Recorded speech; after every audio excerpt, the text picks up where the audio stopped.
Mutiara Hikmah Official, menyingkap hikmah di balik sunnah.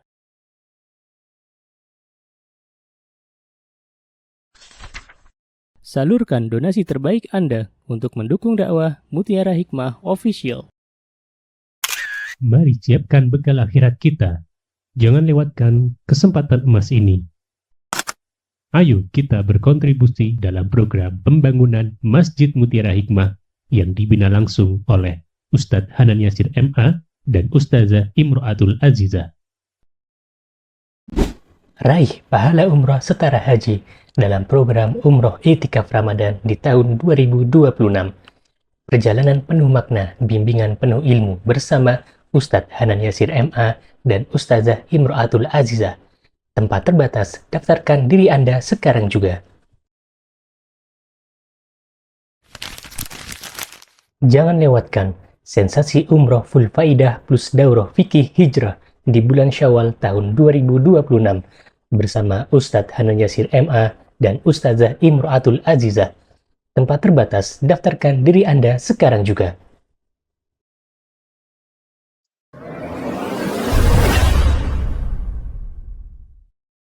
Ibu-ibu jamaah Majelis Taklim Sakinah yang berbahagia, alhamdulillah pada hari ini insyaallah kita akan bersama-sama belajar. Ya sebenarnya hari ini tuh temanya cukup penting Bu, karena kita akan belajar adab-adab di jalan. Coba saya tanya dulu ke ibu-ibu, siapa di antara ibu-ibu yang dalam sepekan ini nggak pernah keluar rumah kecuali sekarang? Ada nggak? Nggak ada. Cung, boleh angkat tangan. Dalam sepekan ini siapa yang nggak pernah keluar ke jalan kecuali hari ini ke Majelis Taklim ini? Ada nggak? Nggak ada. Berarti semuanya pernah keluar ke jalan, ya kan? Ya. Untuk apa biasanya ibu-ibu kalau keluar rumah itu untuk apa? Saya mau tanya. Belanja, shopping, masya Allah. Terus, apa lagi? Taklim, masya Allah. Terus, antar anak, antar jemput, masya Allah. Apa lagi Bu? Udah, hanya antar jemput, taklim, shopping, masuk lagi ke rumah? Kerja. Terus, udah. Apa lagi ya Ibu ya? Silaturahmi, betul, masya Allah. Atau apa lagi misalnya? Ke masjid. Ya ibu-ibu kan kadang ada yang ke masjid kan? Itu kan keluar rumah, yang lewati jalan. Atau apa? Misalnya ke rumah tetangganya untuk mengantarkan makanan. Nah, itu kan ke jalan juga. Ya. Dan masih banyak lagi. Maka dari itu, sebelum kita keluar rumah, sebelum kita melewati jalan, hendaknya kita belajar dulu adab-adab di jalan. Karena Islam ini adalah agama yang sempurna, yang mengatur segala sendi kehidupan manusia. Dan tidaklah Allah dan Rasulnya mengatur segala apa yang diperlukan oleh manusia, oleh hamba Allah, kecuali di dalamnya ada kebaikan. Tolong dicatat ini. Ya, dicatat baik-baik. Jadi kalau Allah itu ya berfirman di dalam Al-Quran, kalau Rasulullah SAW itu bersabda di dalam hadis-hadis tentang adab-adab atau aturan-aturan yang berlaku di dalam kehidupan kita, pastinya ini ada kebaikan di dalamnya dan kita wajib untuk mentaatinya. Baik. Dan sebagaimana kita tahu ibu-ibu bahwa jalan itu adalah tempat di mana banyak orang berlalu lalang, nggih mboten? Nggih.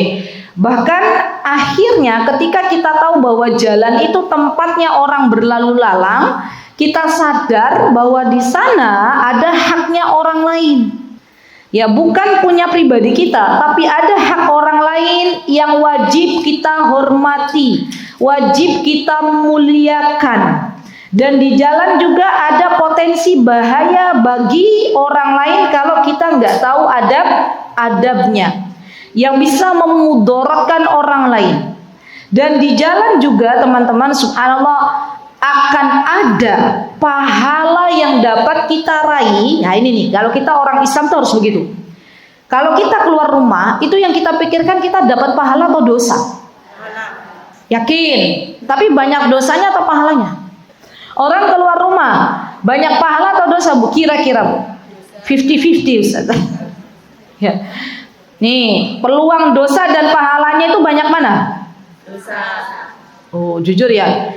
Coba nih ya, Bu ya, keluar rumah, baru keluar rumah, ketemu Pak RT. Pak RT baru yang datang dari Jakarta. Ya. Ibu langsung apa? Langsung menyapa Pak RT, ngobrol macam-macam tanpa menundukkan pandangan. Pulang-pulang ke rumah, kok Pak RT ini kok ganteng ya? Itu kira-kira dosa apa betul? Enggak. Ya. Terus napa meleh? Misalnya di jalan kita mengganggu orang lain tanpa kita sadari, misalnya. Nah, itu juga sama, itu berpotensi, berpeluang untuk mendapatkan dosa. Maka dari itu, Bu, di dalam agama kita yang mulia, sebaik-baik tempat perempuan beriman, mukminah, itu kata Allah, di rumah. Wa qarna fi buyutikun. Nah, aturan itu bukan dari saya, tapi aturan itu dari Allah, Rabb yang telah menciptakan kita semuanya. Ya, karena memang begitu di jalan. Ya, di jalan misalnya nih, papasan mobil, serempetan macam-macam. Kalau misalnya ada orang yang lisannya nggak bisa menjaganya, nggak bisa dijaga, mesti yang keluar binatang-binatang kaki empat keluar semua. Ya, dan ini juga berpeluang untuk melakukan dosa dan masih banyak lagi. Ya, baik. Maka dari itu yuk kita belajar, ibu-ibu, teman-teman, apa sih adab-adab di jalan? Yang pertama, ya dijelaskan oleh Syekh. Yang pertama adalah wajibnya kita menunaikan hak-hak jalan. Wajibnya kita menunaikan hak-hak jalan. Apa toh hak-hak jalan? Berarti kalau haknya jalan, kewajiban untuk kita. Yang pertama adalah menundukkan pandangan. Nah, ini penting nih. Ustazah terus ke pripun? Lalek jalan gak lihat depan yo nabrak. Nggih mboten? Maksudnya begini, Bu. Kita boleh memandang ke depan untuk kebutuhan atau keperluan. Tetapi jika itu tidak dibutuhkan atau tidak diperlukan, yuk kita jaga pandangan kita. Kalau ada laki-laki yang bukan mahram kita, maka secukupnya saja kita lihat. Tidak usah kita pelototin. Yo. Lihat, ketemu, udah selesai. Jangan kita apa? Minger gitu. Minger tau Bu? Minger Bu. Hisopo koyo ganteng. Itu udah. Ya, dosa. Kan gitu. Masya Allah. Kira-kira Bu, kira-kira. Kita nih kalau keluar rumah rata-rata kita tuh pandai menjaga pandangan kita atau mengumbar pandangan kita. Subhanallah, secara tidak sadar mata kita biarkan memandang apa yang Allah Subhanahu wa taala enggak suka. Ya, baik dari laki-laki yang bukan mahram atau pandangan-pandangan yang lain. Dan ketahuilah, kata Imam Ibnul Qayyim, beliau mengatakan bahwa asal muasal sebuah maksiat, ya, panah iblis pertama, ya, dalam kemaksiatan seorang hamba berawal dari pandangan. Hati-hati ya Bu ya. Pandangan itu adalah sarana bagi syaitan, bagi iblis untuk mengganggu anak Bani Adam. Ya. Kalau kita nggak bisa menjaga pandangan kita, kalau kita nggak bisa menundukkan pandangan kita, maka lambat laun kita akan terbiasa bermaksiat kepada Allah. Jadi hati-hati. Ustazah, kalau sekiranya misalnya nih kita harus bicara dengan laki-laki yang bukan mahram, ya misalnya yang parkir motor, parkir mobil, nopo tukang sayur, apalagi biasanya ibu-ibu kalau keluar itu kita ketemu sama siapa? Satpam, tetangga kita, ya misalnya, ya sudah sekedarnya saja. Kalaupun ada sesuatu yang perlu kita bicarakan, dibiasakan mata itu jangan ketemu mata. Tuh kok iso mata nggak ketemu mata gitu ya. Jadi entah itu pandangan kita alihkan, oh bapaknya di sini, yuk kita alihkan kemana ya. Nanti ustazah itu malah dikiranya nggak memuliakan. Ya, Itu perasaan aja. Ya, zaman dulu ya Bu, zaman dulu. Orang nggak bersalaman dengan laki-laki yang bukan mahram itu kan hal yang aneh. Gimana? Kita akan mengatakan, nanti kalau aku nggak salaman sama laki-laki yang bukan mahram itu nanti dikatain sok suci, gitu ya. Padahal Rasulullah SAW menjelaskan, barang siapa yang dia bersalaman dengan laki-laki atau perempuan yang bukan mahramnya, maka kata Rasulullah SAW, lebih baik daripada salaman sama laki-laki dan perempuan yang bukan mahram, lebih baik kepala itu ditusuk pakai besi yang panas. Lihat, akhirnya alhamdulillah semakin hari semakin banyak para muslimah yang paham ilmunya bahwa bersalaman dengan laki-laki yang bukan mahram itu adalah sesuatu yang dilarang di dalam agama kita. Alhamdulillah akhirnya hari ini sudah terbiasa ya, menormalisasikan bahwa yang namanya perempuan tidak harus salaman dengan laki-laki yang bukan mahram. Kan kita sekarang biasa ya Bu ya. Ada Pak RT, ada Pak RW, ada Pak Lurah, kita salaman begini misalnya. Kan biasa tau Bu, kalau zaman dulu kan belum biasa. Zaman dulu apa? Dikiranya kita sesuatu yang apa ya, sok-sokan gitu ya. Tapi alhamdulillah sekarang sudah mulai paham. Sama ketika kita berbicara dengan laki-laki yang bukan mahram, jangan lihat matanya. Mata ketemu mata itu racun iblis. Ya, betul. Kalau kita yang nggak terfitnah, laki-lakinya yang terfitnah dengan kita.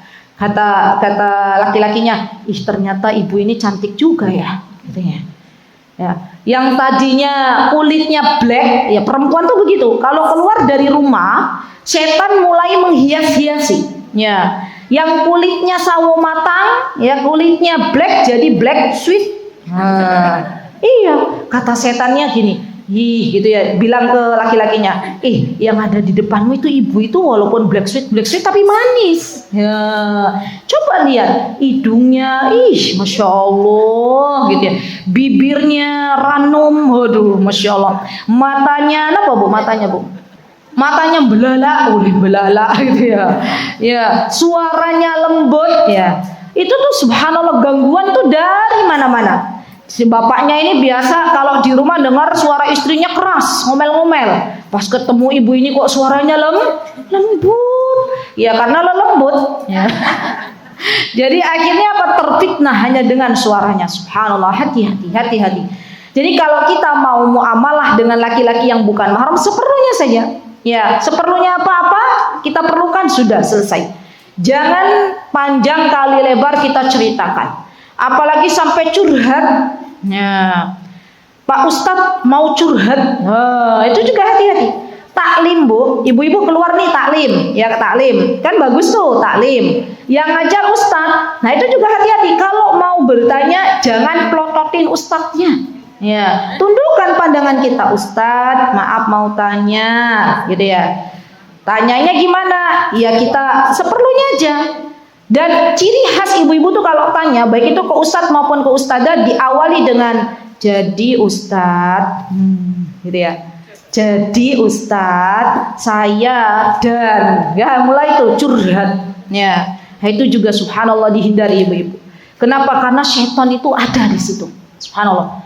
Kita itu seperlunya saja. Kalau kita memang ya memerlukan untuk berbicara dengan ustadz sekalipun atau dengan laki-laki yang bukan mahram, ya sudah seperlunya saja. Perlunya bertanya. Perlunya misalnya kita melewati misalnya bapak-bapak misalnya ya, orang-orang sepuh misalnya, terus kita bilang assalamualaikum derek langkung Pak, pun sudah ya cukup gitu ya. Jangan melambai-lambai gitu ya. Monggo Pak. Itu nanti terfitnah bapak-bapaknya. Iki sopo to ibu-ibu ki masya Allah gitu ya. Suaranya lembut, ramah gitu ya. Nggak kayak istriku. Nanti mulai banding-bandingin sama istrinya. Masya Allah. Jadi sepakat ya ibu-ibu ya. Kalau keluar rumah mulai menundukkan pandangan. Kenapa? Karena panah iblis ya, godaan iblis, godaan syaitan itu ada di pandangan. Ya. Yang kedua, menahan gangguan. Nah ini nih, Ini perlu juga nih kita belajar. Apa sih gangguan-gangguan di jalan itu? Selain tadi misalnya menahan pandangan, gangguannya adalah diantaranya ketika kita keluar rumah, jaga lisan kita. Ingat, ada banyak di antara kita yang ketika keluar dari rumah kita terjadi sesuatu di tengah jalan yang membuat akhirnya emosi kita jadi meluap-luap dan akhirnya mengatakan sesuatu yang dimurkai oleh Allah Subhanahu wa taala, mengumpat, mencela, kan gitu kan? Ya enggak, Bu? Orang nyetir ya, bawa mobil itu subhanallah ya, menguras emosi ya. Maka perlu dijaga lisannya. Jangan sampai ketika ada sebuah ujian dari Allah kemudian lisannya mengumpat ya. Kenapa? Karena lisan kita itu, Bu, ucapan yang keluar dari lisan itu bisa membawa ke surganya Allah, sebaliknya bisa juga membawa ke nerakanya Allah Subhanahu wa taala. Jadi jangan sampai kita misalnya ya di jalan semua yang kita lihat dikomentarin. Ya, ada perempuan berisi terus kita bilang, "Wih, itu perempuannya kayak mana toh? Gini. Dah. Ada perempuan yang apa, Bu? Yang tidak berisi, kita komentarin lagi. Ada bapak-bapak yang spesial misalnya ya, kakinya hanya satu, kita komentarin. Nah, kira-kira kayak gitu baik apa mboten, Bu? Mboten. Tapi kadang kita secara tidak sadar ya, kalau pandangan kita dibiarkan berkeliaran dan akhirnya kita komentarin setiap apa yang kita lihat. Subhanallah, hati-hati. Jadi jaga lisan. Maka dari itu, daripada lisan ini mengutarakan sesuatu yang dimurkai oleh Allah, lebih baik banyak-banyak berzikir. Subhanallah. Dan ini wallahi jauh lebih baik. Kenapa? Karena dengan berzikir Allah menjauhkan kita dari perkataan-perkataan laghun, perkataan-perkataan yang sia-sia. Jadi kalau di jalan ya, daripada kita melihat ya kanan kiri kemudian kita mengomentari segala apa yang kita lihat, lebih baik sibukkan lisan ini dengan berzikir. Semoga dengan ini Allah meridhai perjalanan kita. Ya. Baik, atau mengganggu di jalan itu misalnya dengan tangan. Seperti tadi ya, kejadian barusan saya dijemput oleh Uni Yosi, oleh Ustazah Ummu Fatan, Bu Yosi. Terus saya di samping beliau, tiba-tiba Bu Yosi kaget gitu melihat pemandangan di depannya beliau ada mobil ngeluarin sampah di ring road itu, biur gitu. Kata Bu Yosi, lah buang sampah di jalan, katanya gitu ya. Kan akhirnya apa? Akhirnya sampahnya terbang ke belakang. Subhanallah. Ya kalau sampahnya misalnya ya sesuatu yang tidak membahayakan, walaupun tidak membahayakan itu juga mengganggu orang. Ya, kesamplok orang di belakangnya kan kasihan. Apalagi sampah itu berubah sesuatu yang membahayakan. Ya buang kulit pisang misalnya, ya. Buang kulit pisang di ring road ya. Ternyata dengan kulit pisang yang kita buang ada yang menggunakan kendaraan terpleset. Nah, itu kan membahayakan. Maka dari itu subhanallah, tangan ini harus dijaga, Ibu. Tangan juga harus dijaga ketika kita sedang dalam perjalanan. Jangan sampai tangan kita, lisan kita mengganggu orang lain. Ya, jadi harus kita jaga baik-baik. Karena Rasulullah SAW bersabda, al-muslimu man salimal muslimuna min lisani wa yadihi. Apa kata baginda Rasulullah? Seorang muslim adalah seseorang di mana kaum muslimin lainnya selamat dari lisan dan tangannya. Subhanallah. Lihat. Berarti kewajiban kita ibu-ibu menjaga lisan kita dan menjaga tangan kita. Termasuk kalau ada yang ngajak ribut gitu ya. Misalnya ada kejadian apa terus ngajak ribut-ribut, ya sudah kita ngalah saja. Ya. Daripada ribut-ribut di tengah jalan tidak ada solusi di dalamnya, malah jadi apa? Saling panas-panasan. Pernah nggak ibu-ibu lihat ada mobil serempet-serempetan terus ribut-ribut? Ya, Saya pernah Bu melihat video, ya ini berarti kisah nyata nih, video di mana video itu kayaknya terjadi di, kalau nggak di Mekah, Madinah, kelihatan dari latar layar belakangnya itu ya. Ada dua pemuda ya yang serempetan mobil ya. Tahu nggak ibu-ibu? Pemuda yang mobilnya diserempet itu turun dari mobilnya dan menanyakan kepada yang nyerempet mobil. Pertanyaannya apa? Katanya, mobil kamu nggak apa-apa, gitu. Masya Allah, lihat betapa bagusnya akhlak seorang pemuda ini. Harusnya yang marah-marah siapa Bu? Yang diserempet, ya nggak? Kan kalau di negara kita kadang kan yang diserempet tuh langsung emosi gitu. Aduh, mobilku ini diserempet, turun langsung maki-maki orang yang nyerempetnya. Aduh, keluar semua. Ya bahasa-bahasa yang harusnya nggak keluar tuh. Ya. Tapi ini pemuda ini, subhanallah, Allah jaga akhlaknya dengan baik. Turun, bukannya marahin yang nyerempet, langsung bilang mobilmu nggak apa-apa, katanya gitu ya. Masya Allah, ini luar biasa. Ya, dan kejadian ini tuh jarang kita lihat. Yang ada apa? Yang ada tuh subhanallah umpatan, cacian, semua keluar dari lisan-lisan orang-orang yang tidak memiliki ilmu. Nah ini, yang membedakan akhlak seseorang baik atau tidak itu ilmu, ibu-ibu.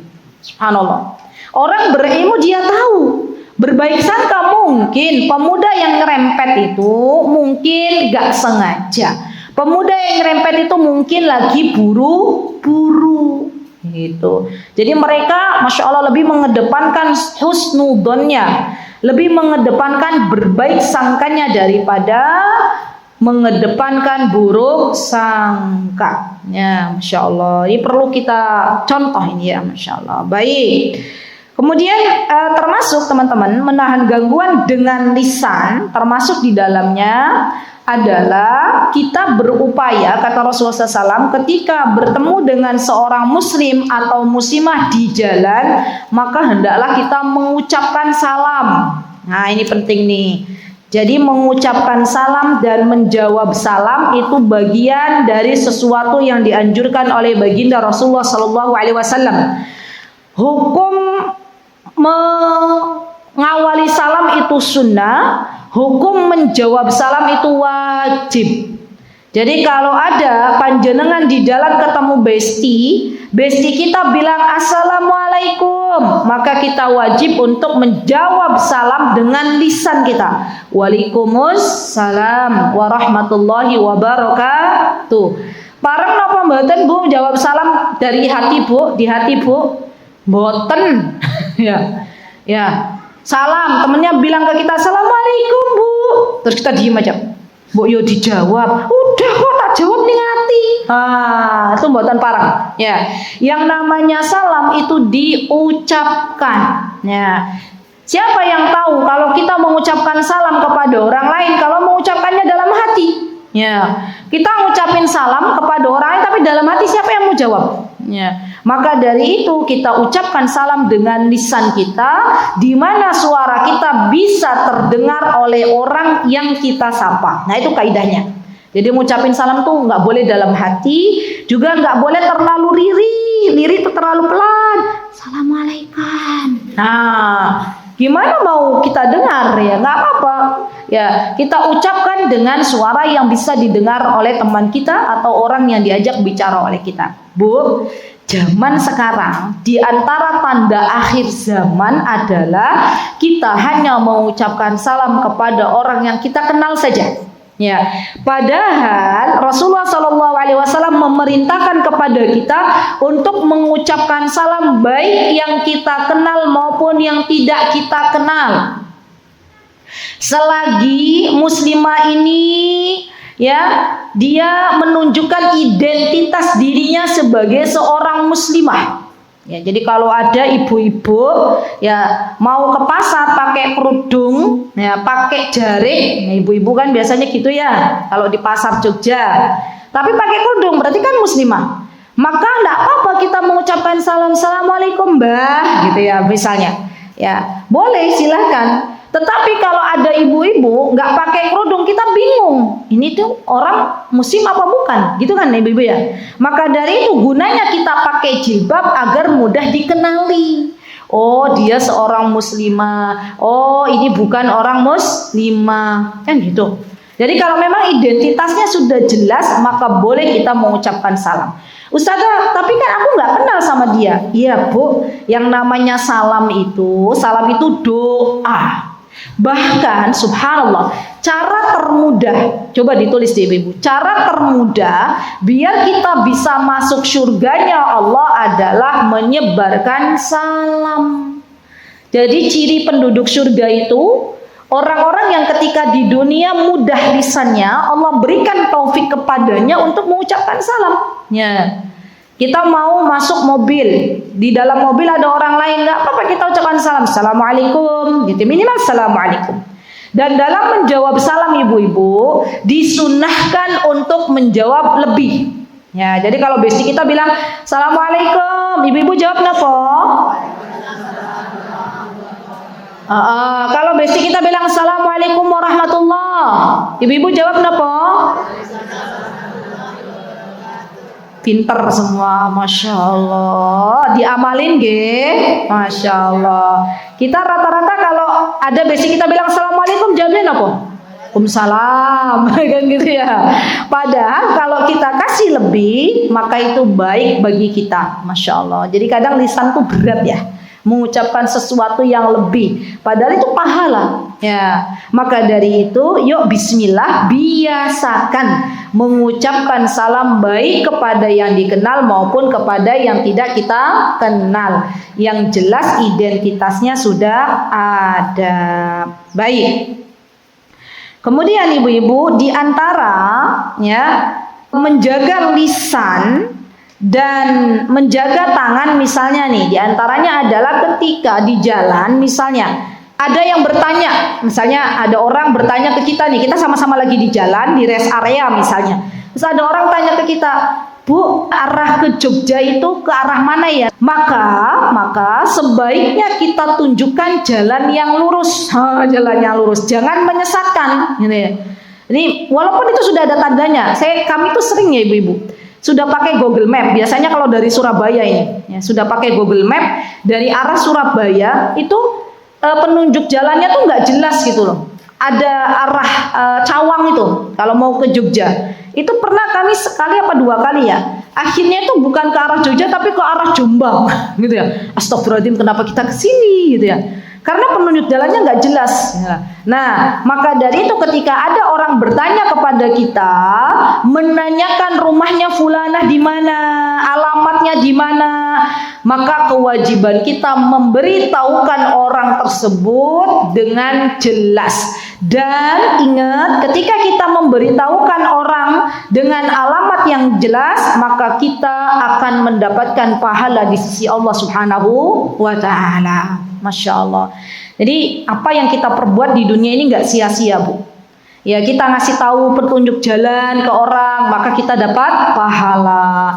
Kita berupaya untuk memberikan sesuatu kepada orang lain ketika berada di jalan misalnya, itu juga sesuatu yang kebaikan. Ya, contoh misalnya dengan tangan kita, contoh dengan tangan kita di Jogja itu kita seringkali melihat ada hamba-hamba Allah yang membantu untuk menyeberangkan jalan. Itu namanya siapa yang menamakan Pak Oga ya? Tapi maklumnya Pak Oga ya. Ibu-ibu misalnya ya ketemu Pak Oga, ibu-ibu udah nyiapin makanan, ya. Nyiapin makanan, ya. Terus kita kasih makan, kita kasih minum, itu berpahala di sisi Allah Subhanahu wa ta'ala. Ya. Ustazah, kalau uang boleh nggak? Boleh, silakan. Kalau makanan, ya makanan itu mungkin saja karena Pak Oga itu terlalu lama di jalan, dapat makanan dari kita bisa langsung dimakan. Nah, maka dari itu subhanallah ibu-ibu, ya di antara tanda orang yang menjadi penghuni surganya Allah Subhanahu wa ta'ala selain menyebarkan salam, di antaranya adalah orang-orang yang hobinya memberikan makan. Wa yut'imuna at'am. Masya Allah. Jadi ini loh yang kadang kita jarang berpikir gitu ya. Kita kan berpikirnya simpel aja, kasih aja uang gitu ya. Padahal Masya Allah, kalau kita kasih makanan atau minuman, Insya Allah itu baik bagi mereka. Ya, Masya Allah, Allahumma barik ibu-ibu. Pernah saya itu di depan saya, persis gitu ya. Pas mau belok itu ada bapak-bapak bawa mobil bak gitu ya, Masya Allah, Allahumma barik. Dia itu ngasih Pak Oga tuh es teh, loh panas-panasnya tuh Bu, es teh satu plastik gitu ya, Masya Allah. Apa yang dilakukan Pak Oganya saking lagi mungkin ngeleh gitu, ngeleh nggak Bu? Ngelak ya, ngelak. Itu ya langsung dikasih, kita lihat sendiri. Langsung ditusuk pakai sedotan ya. Udah nggak inget lagi duduk di mana, udah diseruput. Masya Allah, saya bilang Masya Allah, coba itu pahala loh di sisi Allah. Memberikan minum, memberikan makan. Tapi kadang kita nggak berpikir sampai ke sana, Masya Allah. Jadi mulai sekarang ibu-ibu ya boleh ketika kita di jalan memberikan makanan atau minuman kepada orang yang membutuhkan. Dan tidak harus menunggu hari Jumat. Ingat, membuat makanan, membuat minuman yang kita bagi-bagikan itu tidak harus menunggu hari Jumat. Di setiap hari juga boleh. Kenapa?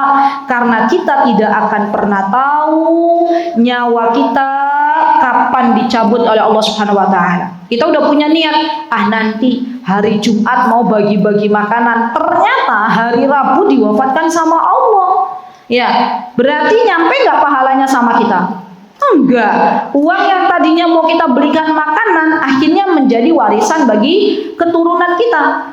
Maka kaidah, ini tolong dicatat ibu-ibu ya, kaidah dalam berbagi, dalam beramal soleh itu secepatnya, berfastabiqul khairat, ya, berlomba-lomba dalam kebaikan, tidak boleh ditunda. Ya, karena apa? Karena kita itu lagi balapan sama kematian. Karena kita nggak tahu checkpoint kita dari dunia itu kapan. Karena kita nggak tahu Allah itu mencabut nyawa kita itu kapan, kita nggak paham. Ya. Kemarin baru saja ibu-ibu kejadian ya, ada seorang ustadz usianya baru 25 tahun, Allah yarhamhu. Ya belum nikah Bu, ya. Baru pulang mengajar, belum sampai rumah Allah cabut nyawanya. Subhanallah. Padahal dipikir-pikir ya, kasihan juga. Tapi gimana yang namanya ajal tidak bisa ditunda barang semenit pun. Lihat. Subhanallah. Semoga Allah merahmati beliau rahmatan wasi'ah. Ya. Maka dari itu kita yang masih hidup itu harus benar-benar berhati-hati.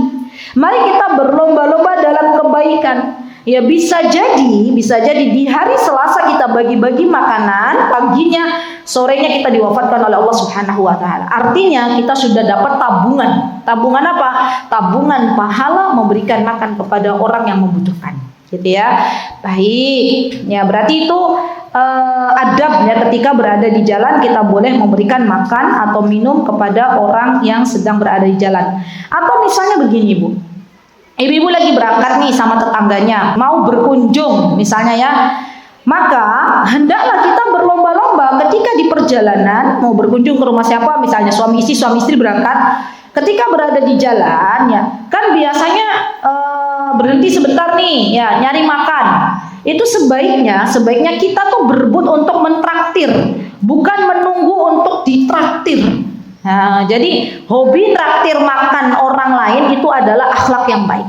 Nah, dan kita bisa lihat seseorang itu karakternya seperti apa ketika kita sedang bepergian dengan fulan atau fulan. Oh, karakternya memang dia itu Masya Allah loyal. Oh, karakternya dia ini memang Masya Allah suka ngasih makan, suka ngasih minum. Mindset kita harus dirubah Bu. Ya, jangan sampai kita itu harus nunggu ditraktir dulu. Tapi cobalah untuk mentraktir saudara kita, dan itu bagian dari kebaikan yang Allah sukai. Ya, baik. Kemudian apa kata Syekh di sini? Ya, ketika kita berada di jalan, maka haknya jalan adalah wajibnya kita beramar ma'ruf nahi mungkar.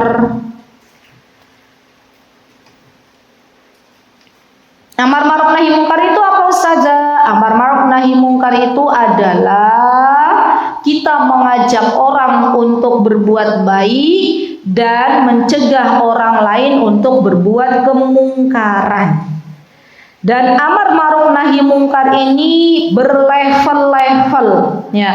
Apa kata Rasulullah SAW? Rasulullah mengatakan, man ro'a minkum mungkaron falyughayyirhu biyadihi. Barang siapa yang melihat kemungkaran di depan matanya, maka wajib baginya untuk mencegah dengan tangannya. Kalau tidak bisa dengan tangannya, fa in lam yastati' fa bilisanihi. Maka kalau nggak bisa dengan tangan, dengan lisan kita, dengan ucapan kita. Kalau nggak bisa lagi, tuh nggak enak ya us. Nih biasanya yang terjebak nih ibu begini, keluar dari rumah, ya. Terus taklim, kan tadi kan berarti kan kalau keluar rumah diantaranya taklim, gimana? Ya, terus lihat kemungkaran, ya teman-teman yang gibahin yang lain, kayak kumpul-kumpul, ya. Pertamanya nanya, fulan aku nggak berangkat, ya. Oh iya, pantesan dia begini, misalnya. Terus kita dengerin, loh kok ini kan kemungkaran, ini ngomongin orang gitu. Maka, ya pertama kali kan kalau kita pakai tangan nggak mungkin kan, apanya yang mau kita gunakan? Ya ditutup, kata Mbak Ola, ditutup mulutnya. Bu, ojo ember, bu tutup yo nanti malah sakit hati tuh Mbak. Sesuk nggak mau datang lagi ke sini. Waduh, tanganku pernah disumpel sama Mbak Ola gitu ya. Udah besok nggak usah datang lagi. Kan minimal dengan lisan, ya. Tapi kan kadang kita nggak enak sama teman-teman kita. Maka kata Rasulullah SAW, fa illam yastati' fa biqalbihi. Kalau kita nggak bisa beramar-ma'ruf dengan lisan kita, minimal dengan hati. Ya sudah, kita pergi. Sudah, saya mengingkari ya Allah, di situ ada kemaksiatan, saya nggak bisa mengucapkan sesuatu, saya nggak bisa menggunakan tangan saya untuk nyumpel mulut temanku. Sudah, saya pergi. Ya, dan kita ingkari bahwa itu adalah sebuah kemungkaran. Ya. Wadzalika adhaful iman, karena itu selemah-lemahnya iman. Jadi kaidahnya gini Bu, kalau seumpama kita lihat kemungkaran di jalan itu misalnya apa sih Bu? Ada orang boncengan, ya laki-laki perempuan, misal anak muda misalnya ya maka minimal kita mengingkari itu, ya Allah gojegan ya masih kecil-kecil misalnya. Ya Allah, ampunilah dosa mereka ya Rabb. Ya itu minimal kita doain. Kalau kita lihat kemaksiatan di jalan ataupun dimanapun, ya maka minimal kita doakan dulu. Jangan sampai kita ngumpat-ngumpat, mencela gitu ya. Ada orang misalnya nyanyi-nyanyi di jalan, nah itu kan kemungkaran sebenarnya. Gimana? Yang awalnya kita nggak mau, ya kita jaga nih, ya pendengaran kita hanya mendengar sesuatu yang Allah sukai saja. Tapi karena kita di jalan, akhirnya kita mendengar sesuatu yang tidak Allah sukai, gitu kan? Kan kita nggak mungkin toh Bu, kita turun dari mobil terus kita lemparin alat-alatnya kan enggak. Ya, nanti itu akan masuk ke ranah hukum. Ya. Maka minimal kita mengingkari dan mendoakan, ya Allah semoga Engkau berikan hidayah kepada mereka. Kan gitu. Minimal kita sumpel telinga kita. Bu, yang namanya pendengaran, nikmat pendengaran itu datangnya dari Allah. Kalau kita biarkan kita mendengar sesuatu yang Allah gak sukai, maka Allah tuh gak suka, gitu loh. Maka dari itu sebisa kita ingkari apa-apa yang Allah gak suka di tengah jalan itu. Misalnya tadi, ya kita mendengar sesuatu yang Allah gak suka, ya sudah. Kita sumpel telinga kita, kemudian kita beristighfar, astagfirullah wa atubu ilaik, ya Allah aku menemukan sesuatu yang tidak bisa saya kendalikan. Kan gak bisa kita kendalikan. Ya Allah ampunilah dosaku, ya Allah ampunilah dosa-dosa mereka, berikanlah hidayah kepada mereka. Bu, kita nggak pernah tahu apa yang terjadi pada diri seseorang di masa yang akan datang. Pernah diceritakan sebuah kisah, dan ini kisah nyata. Syekh Abdul Razak hafidhahullah ta'ala, beliau adalah salah satu syekh yang mengajar di Masjid Nabawi. Beliau orang Madinah. Beliau bercerita, ya bertutur kata beliau begini.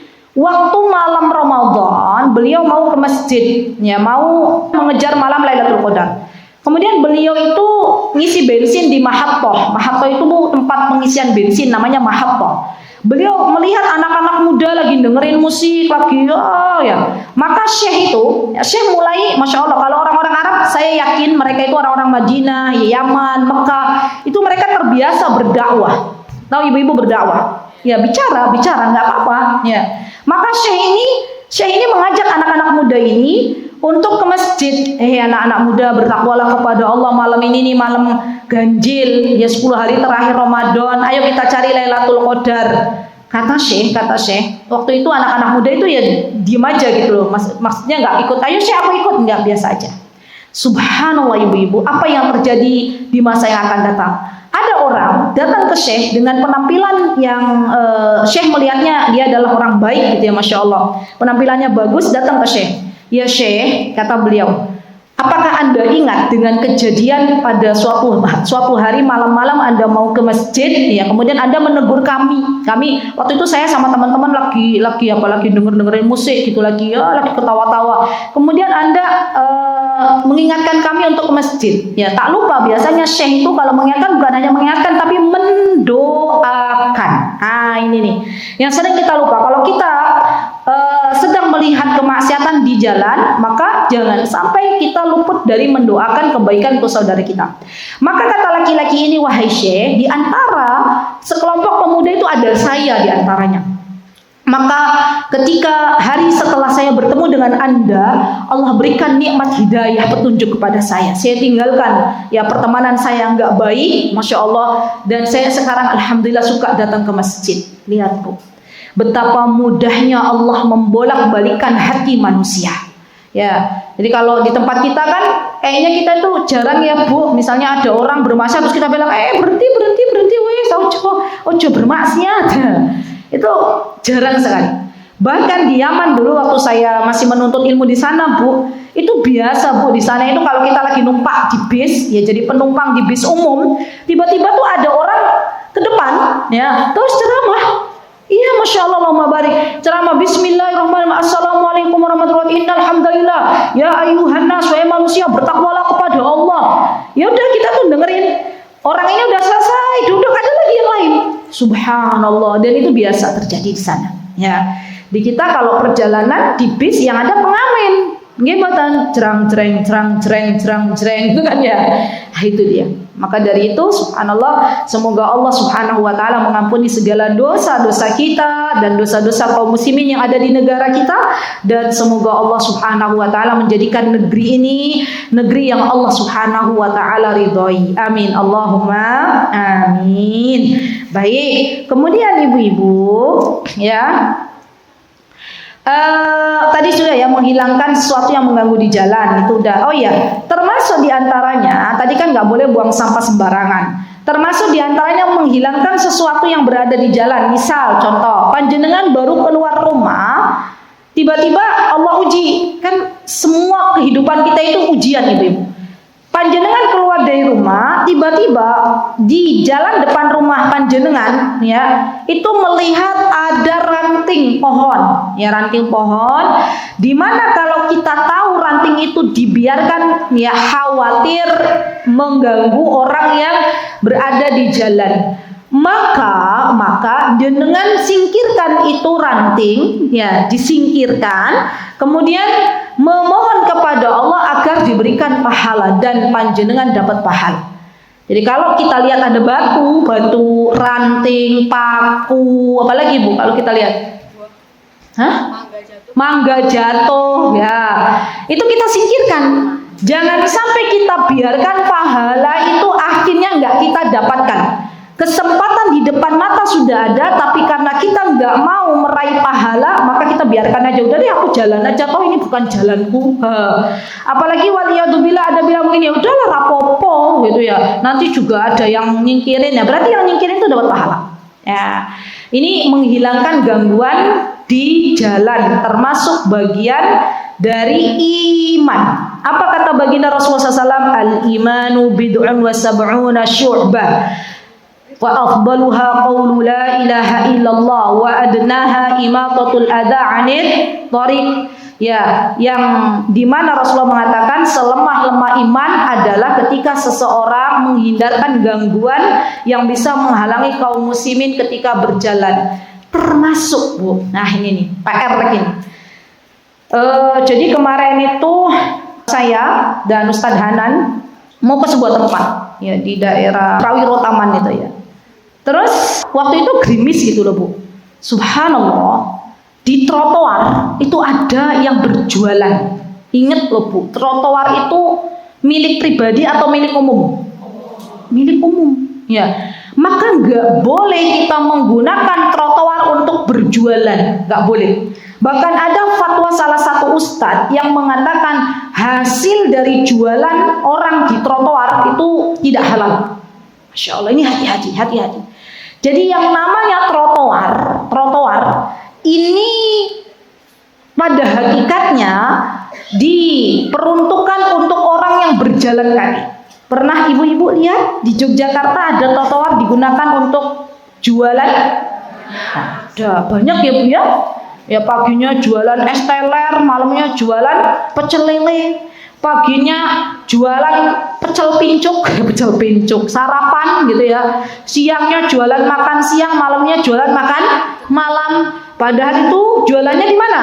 Di trotoar. Akhirnya orang yang mau berjalan ya melipir ke arah jalan. Padahal jalannya nggak lebar. Lihat, coba bayangin kalau terjadi sesuatu ke pejalan kaki dikarenakan ada orang yang jualan di trotoar, maka wallahi orang tersebut mendapatkan bagian dari dosa. Ya, kalau sampai membahayakan pasti membahayakan. Maka dari itu bertakwalah kepada Allah bagi seluruh penjual ya dimanapun berada. Wallahi jangan sampai kita menggunakan hak orang lain, jalan yang seharusnya trotoar itu untuk pejalan kaki digunakan untuk berjualan.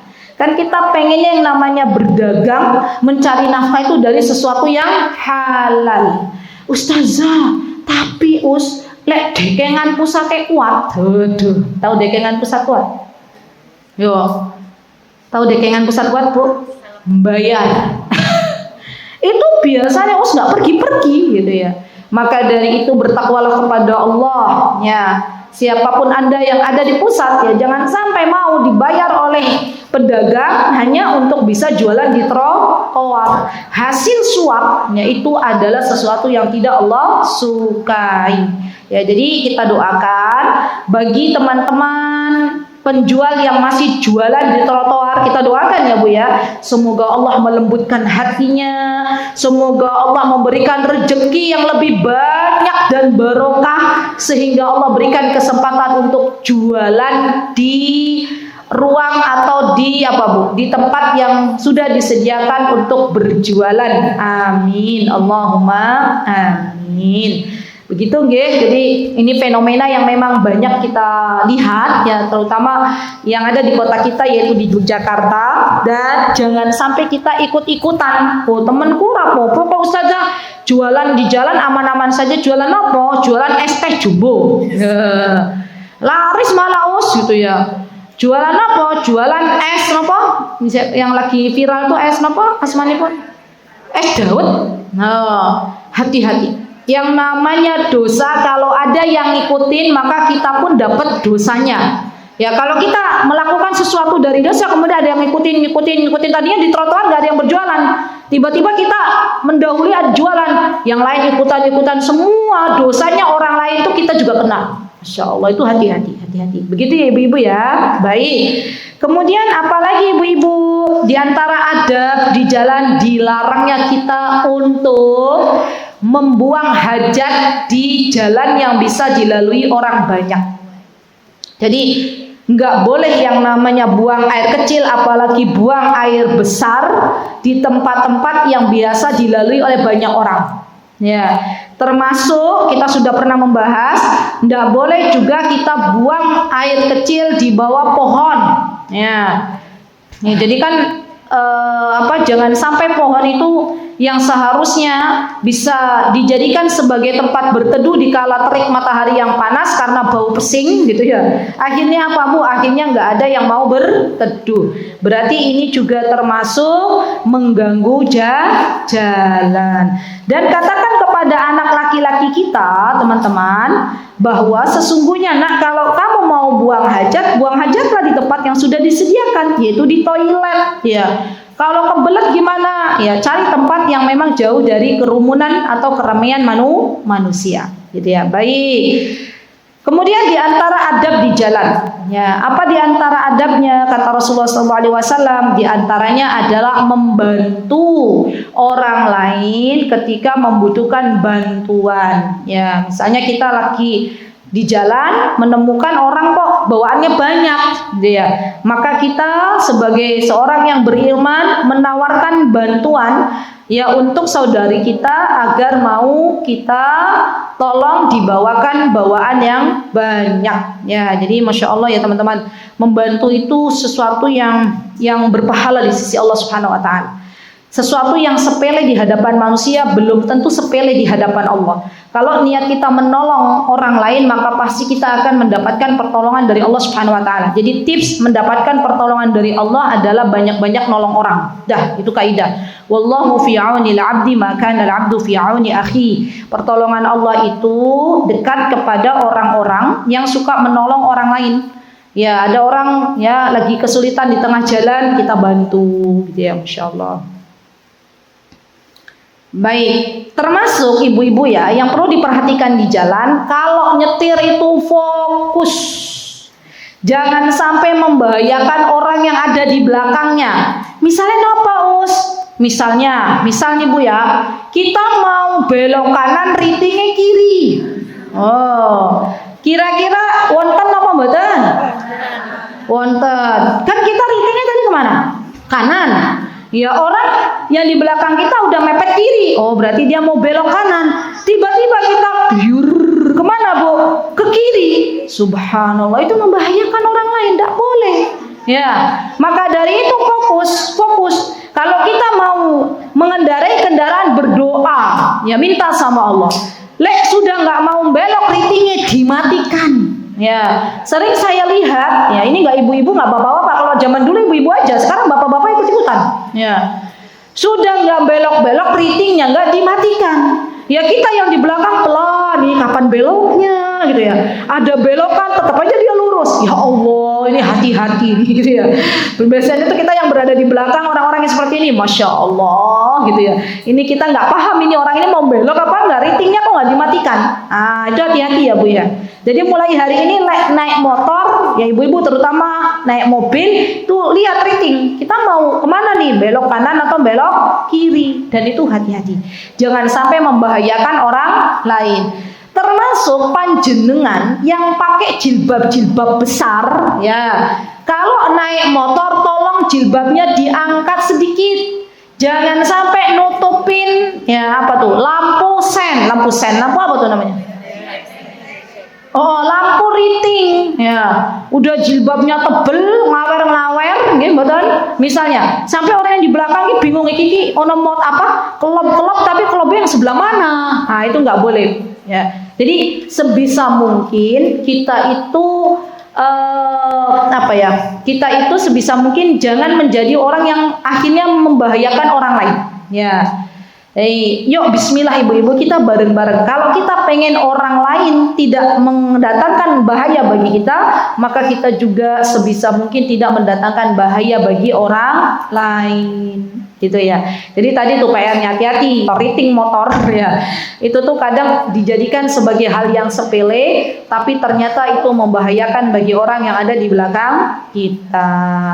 Baik, terakhir ibu-ibu, ya terakhir adab di jalan diantaranya adalah berdoa. Ya, kalau kita mau keluar rumah berdoa.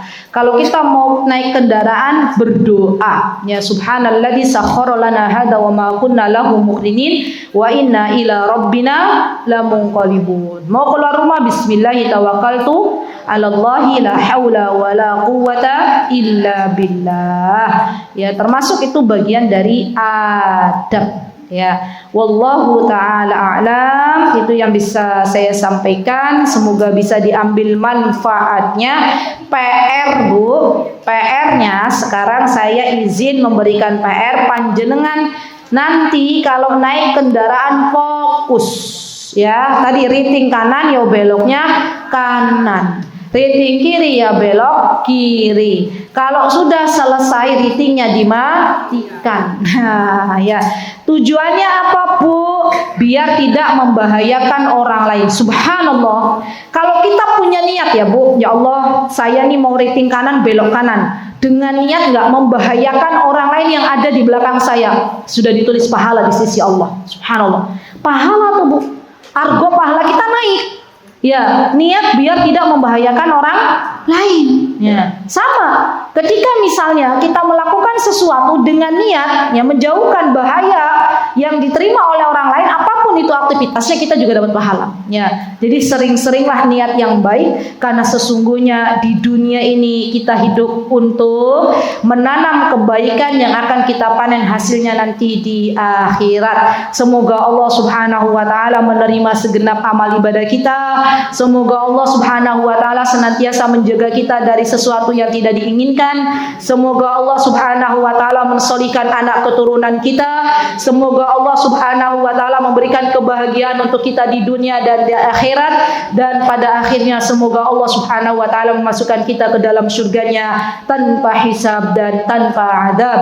Amin Allahumma amin. Aqulu qouli hadza wa astaghfirullah li wa lakum wa akhiru da'wana alhamdulillahi rabbil alamin. Wassalamu alaikum warahmatullahi wabarakatuh. Mutiara Hikmah Official, menyingkap hikmah di balik sunnah.